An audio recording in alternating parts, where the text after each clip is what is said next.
Bon, merci à Connect Institute de me donner cette opportunité, bien que ce soit toujours difficile de parler de soi-même pour quelqu'un de plutôt introverti. Mais il semblerait que les introvertis soient maintenant revenus en grâce.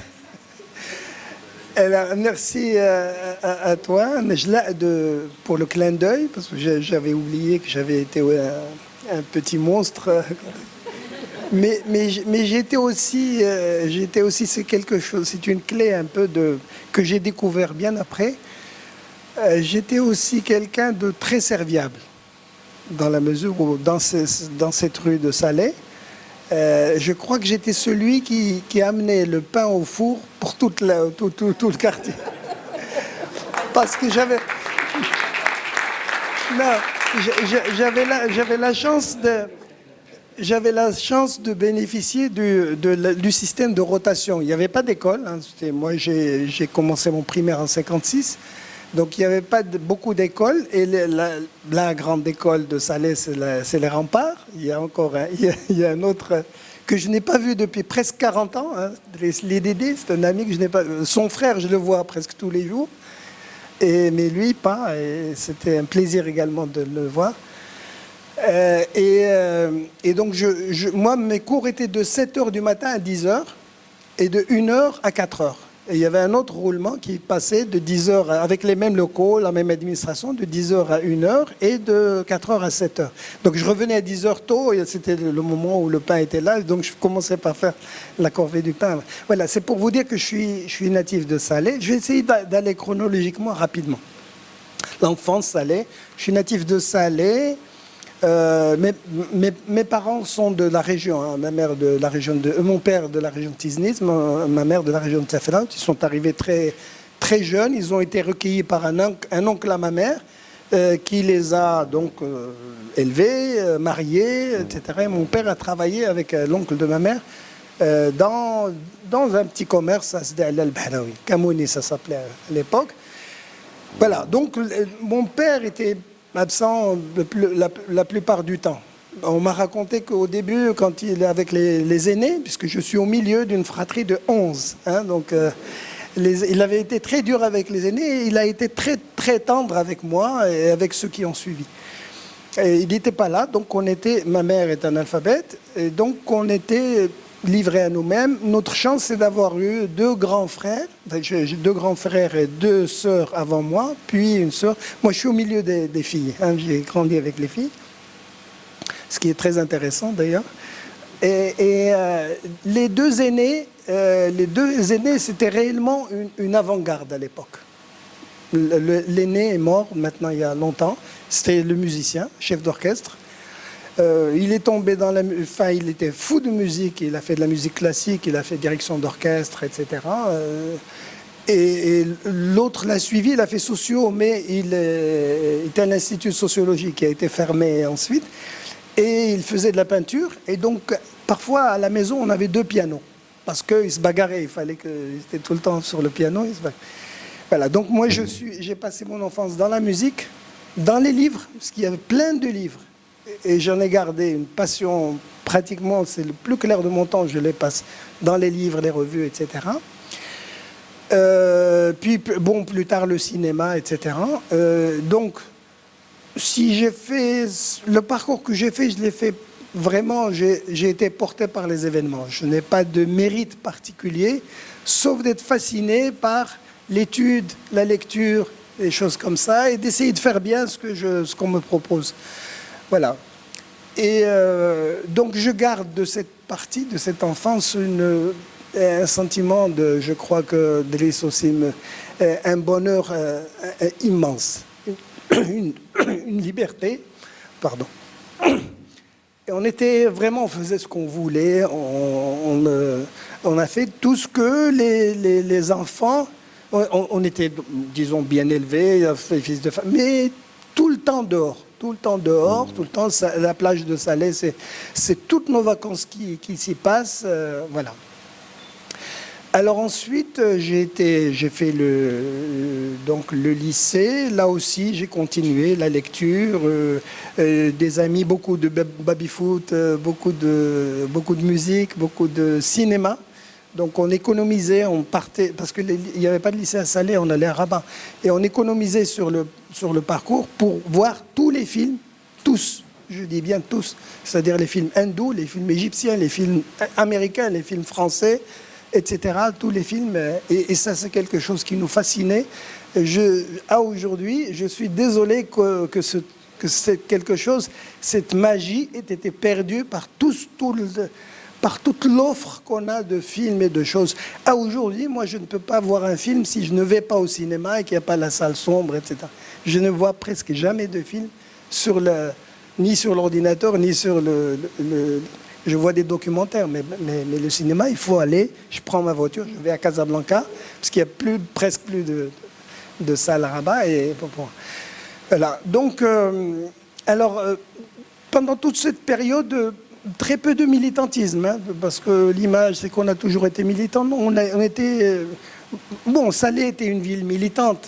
Salé était une ville militante très marquée à gauche, mais un militantisme au sens que je voudrais voir revenir, c'est-à-dire le ciné-club, les trucs de jeunesse, etc. C'est-à-dire un militantisme actif et pas polarisé, parti politique, etc.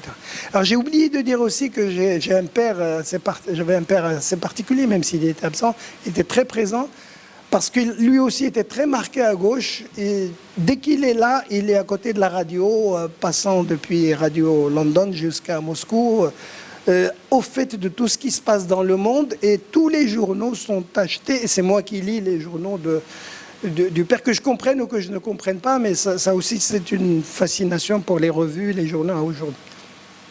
Ensuite j'ai été à Casa pour faire maths sup, maths spé. Bon, rien de spécial, maths sup, maths spé, c'est un peu en retrait par rapport à ça, et puis c'était pas à Salé, donc voilà. Là aussi j'ai été porté par les choses, hein. J'ai été bon en maths parce que j'ai eu de bons profs qui m'ont encouragé. Et donc, à l'époque, on ne se posait pas la question. On y allait, on avait la bourse, à l'époque, automatiquement. Donc, c'est quelque chose d'important. J'ai fait le lycée public, donc le lycée Moulay Youssef en particulier, c'est vraiment quelque chose de bien, de très bons souvenirs. Et pourquoi j'ai dit ça? Parce que je suis resté tout ce temps très porté sur la littérature et la culture, à tel point que le gars qui s'occupait à l'époque, je ne sais pas si Charas, toi tu connais, qui est un monsieur admirable qui s'occupait de coopération à Rabat, français, il m'a suivi jusqu'au lycée Lyoté pour me dire: vous faites erreur d'aller faire une école d'ingénieur, vous devriez faire quelque chose de plus généraliste, vous avez des talents partout, dans les langues, dans les trucs, et ça, j'ai dit: écoute, moi, ça y est, c'est parti, je suis dans un train, il est sur les rails et j'y vais. Mais j'ai gardé Alors Paris est un tournant très important dans ma vie, parce que je suis arrivé juste après l'après 68, je suis arrivé en 70. Et je crois que les premiers temps de mon arrivée, j'ai rencontré pour la première fois Hakima. Bon, on s'est perdu. C'est la seule fois que je l'ai vue, jusqu'à ce que je la revoie au Maroc, bien après que je sois sorti de prison. Parce que je suis tombé dans le milieu où elle était, le milieu de l'extrême gauche marocaine. Et donc, peut-être repris le flambeau, ou je ne sais pas, mais en tout cas, une vie intense, aussi bien sur le plan des études, que sur le plan du militantisme, de l'ouverture, c'est-à-dire tout ce que on a vu, on a vu Sartre, on a vu les gens qui ont pris le pouvoir en Iran étaient nos amis. Étaient nos amis parce qu'on avait fait une grève de la faim à la Maison du Maroc, et depuis toutes les maisons venaient nous dire comment vous avez fait pour obtenir ça et ça, etc. Et donc les Grecs qui ont combattu les colonels, les Iraniens ensuite, enfin tout ça, on connaît Qutbzada, etc. On a les Mahmoud Hussein qui sont maintenant là, ils ont été avec nous dans les comités de lutte contre la répression au Maroc, après les premières arrestations de Labi et compagnie. Voilà. Et donc, c'est là que c'est l'école du militantisme et une vie intense. La culture est très importante, le cinéma est très important. Je ne déjeunais pas, je prenais un sandwich et je rentrais au cinéma pour voir. Voilà. Donc, naturellement, je me suis rapproché de l'extrême gauche. J'ai milité. Je suis rentré au Maroc. Ça m'a valu d'aller en prison pratiquement une année après.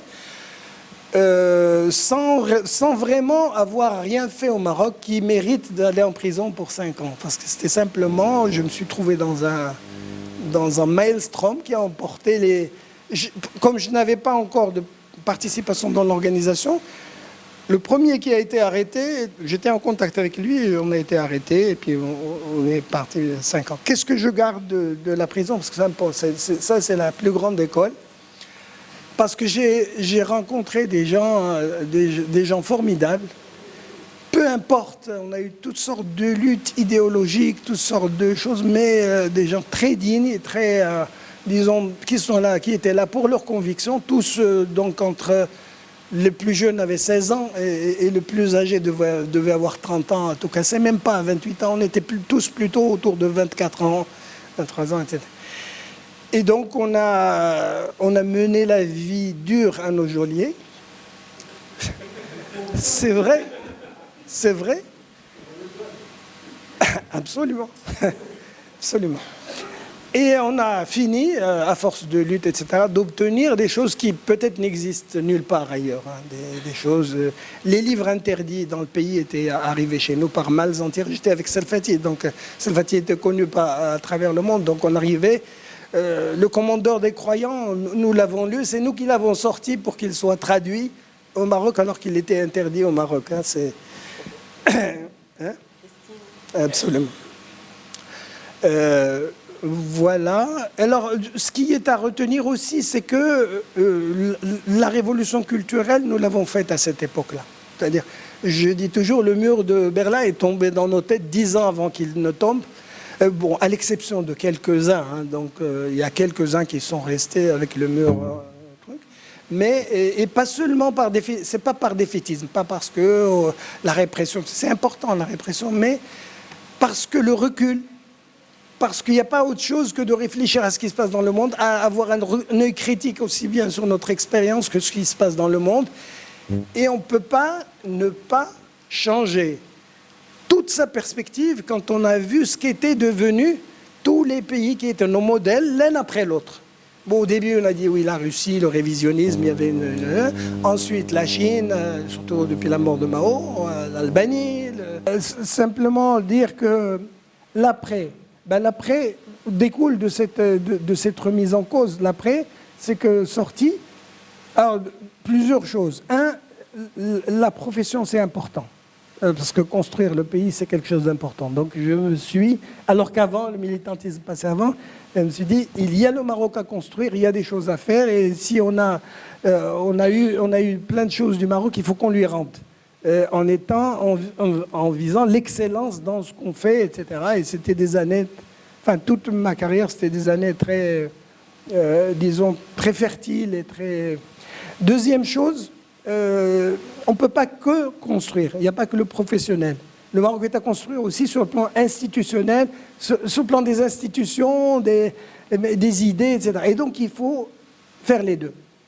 Et j'ai toujours fait les deux. Toujours fait les deux, quitte à ce qu'il y ait parfois des contradictions, mais fait les deux. Donc je me suis engagé dans tout ce qui est le droit de l'homme, puis ensuite dans la lutte contre la corruption très tôt.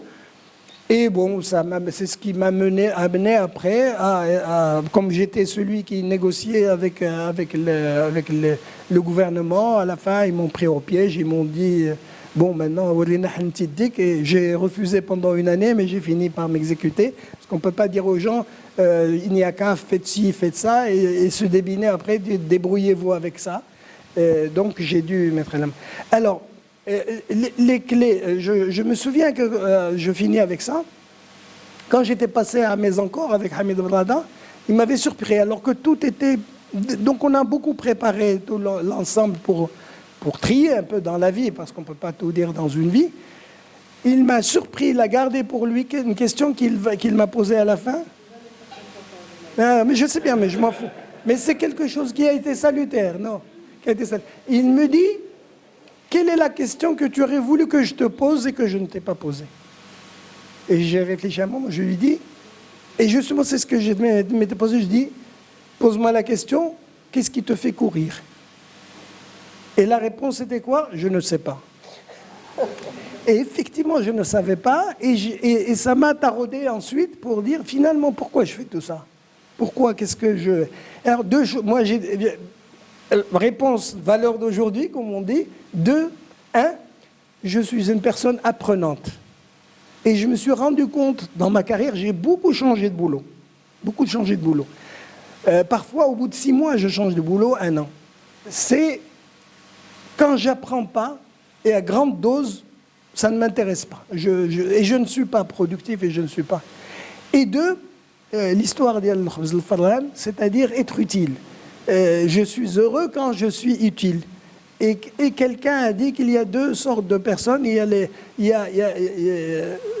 a 2 sortes de personnes. Il y a les égoïstes et les égoïstes altruistes. Et je pense que parce qu'ils le font parce que ça leur fait plaisir. C'est pas pour les beaux yeux des gens, parce que ça leur fait plaisir. Je crois que je fais partie de la deuxième catégorie. Et merci pour votre...